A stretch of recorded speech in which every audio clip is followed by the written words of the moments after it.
мы считаем для себя возможным использовать все имеющиеся в нашем распоряжении средства. Нельзя относиться к этому легко. And make no mistake, the autocrats of the world are watching closely to see what happens in Ukraine. To see if we let this illegal aggression go unchecked is simply unthinkable. Кожен зараз під загрозою. У такої Росії значний інструментарій дестабілізації.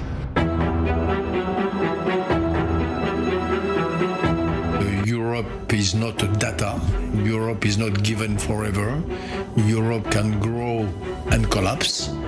This already happened in the past. But I simply don't think there's enough political will and strength in the West.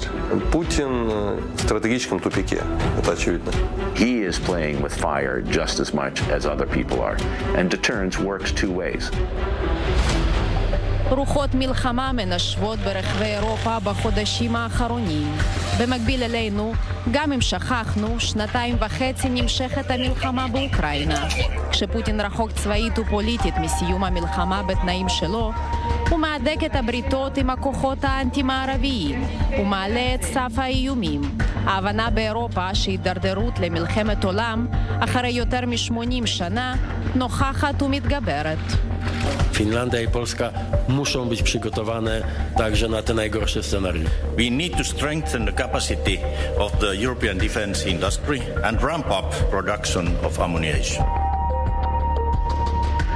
בזמן שפוטין משגר איומים מרומזים, האנשים סביבו ומקורבי השלטון אומרים את זה בצורה שאינה משתמעת לשתי פנים.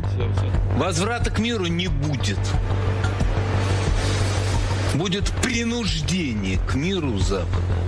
Когда он опять будет испуган настолько, что поймет, что вариантов нет. А для этого надо искать слабые места и наносить туда удар. Безжалостный, беспощадный.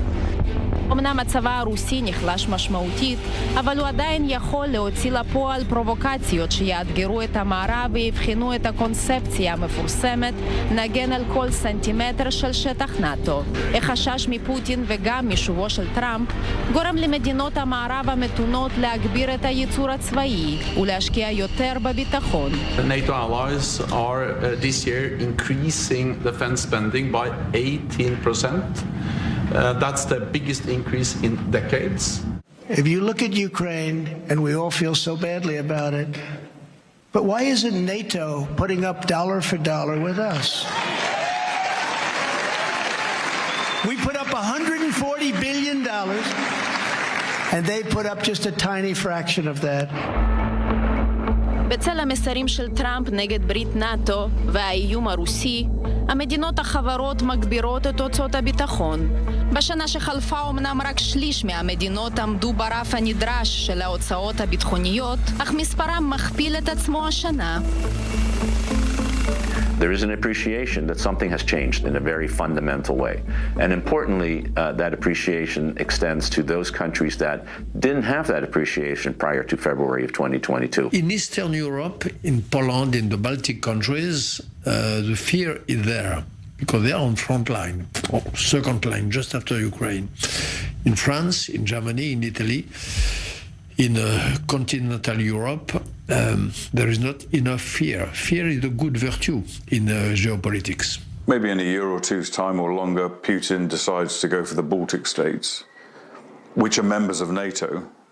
I would be severely concerned that NATO is not going to help the Baltic states. And everyone I say this to says it's ridiculous that NATO exists as an alliance to defend its members. But I can't imagine in this era Britain, France, Germany sending their young men and women to fight and die for an Eastern European country that they haven't heard of. אירופה נערכת לבואו של טראמפ מנסה לגבש בקושי ניכר עצמאות מסוימת מהמעצמה האמריקנית. היום הם מאמינים כי צריך לעצור את פוטין באוקראינה לפני שיגרור איתו את כל היבשת. נשיא צרפת המקרטע פוליטית בבית מוביל קו של עמימות, לא להשמיע לפוטין מה הם הדברים שאירופה לא מוכנה לעשות. Il n'y a pas de consensus aujourd'hui pour envoyer de manière officielle, assumée et endosser des troupes au sol, mais en dynamique, rien ne doit être exclu. Nous ferons tout ce qu'il faut pour que la Russie ne puisse pas gagner cette guerre. Macron knows that the Ukrainian situation is really tragic, that Russia is a real fascist, tyrannic and probably fascist country. He knows that. He knows the situation.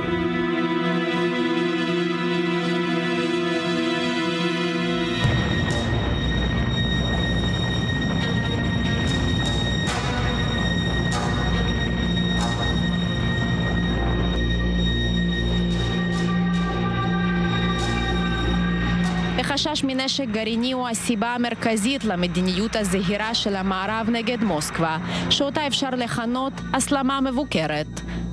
NATO's nuclear deterrent is our ultimate security guarantee and our ultimate deterrence.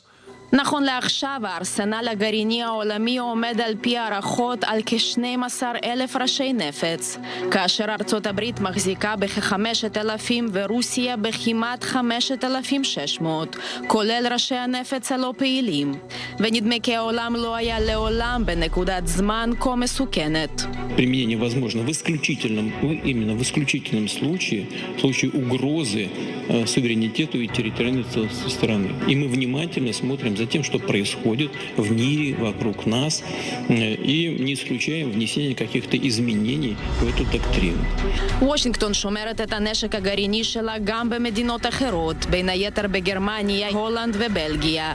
ומאז שרוסיה הכריזה על העברת נשק גרעיני טקטי לבלרוס, גובר הדיון על הצבת נשק אמריקאי במדינות נוספות כמו פולין, לצורך ההרתעה. The reason to think about using nuclear weapons is more to deter the West from engaging in certain activities that he doesn't want the West to do than it is actually to use these weapons. Because it is the one thing that is for certain will lead the United States and other countries to intervene in this war conventionally. And if and when that happens, Russia will, no doubt, be defeated soon and swiftly. לאור המלחמה היו תקופות שבהן רוסיה ספגה הפסדים משמעותיים בשדה הקרב, ולפי הערכות זה קירב את השימוש בנשק גרעיני טקטי מצד מוסקבה. אך צעד כזה עלול להיות הרסני עבור פוטין והגיבוי החשוב שהוא זוכה לו. I don't think he is ready to commit suicide. I also think that China has made very clear that the use of nuclear weapons will be unacceptable, and Russian dependence on China and the relationship with China is important for Putin's future. Путин, на ваш взгляд, на данный момент рациональный лидер? Ну, уже нет. Ну, то есть на каких-то этапах он демонстрирует рациональность и здравый смысл, но стратегически нет, он уже впал в эмоции, он живет в каком-то в значительной степени виртуальном выдуманном мире. В этом смысле ему, конечно, война вообще не надо было ее начинать, потому что война — это жесткое такое неприятное столкновение с реальностью, там, где какие бы у тебя фантазии не были, ну, они все равно, как говорится, лодка разбивается об быт. אחד התסריטים שעלול להחזיר את המחשבה על הנשק הגרעיני הוא שחרור חצי האי קרים בידי אוקראינה.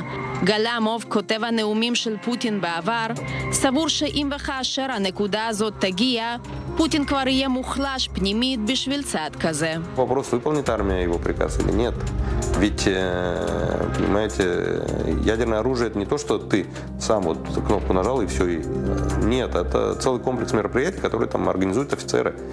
Да, у них у всех есть дети, так сказать, да, там, семьи. И вот они могут отказаться просто выполнять этот приказ.